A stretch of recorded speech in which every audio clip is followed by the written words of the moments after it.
Il presidente russo Putin parla in videoconferenza al Consiglio Artico. Andiamo in diretta dal corrispondente Sergio Paini. Sergio, allora cosa ha detto il presidente Putin?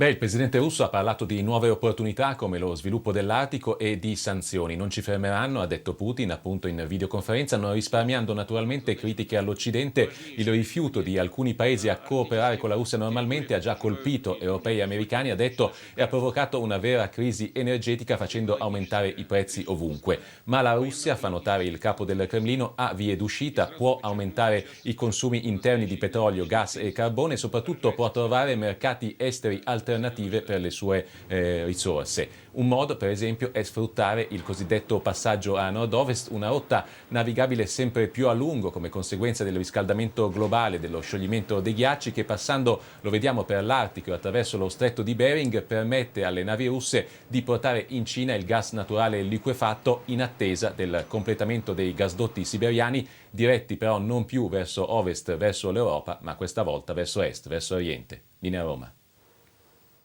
Il presidente degli Stati Uniti Joe Biden annuncia altri 700 milioni di aiuti militari per Kiev e per la...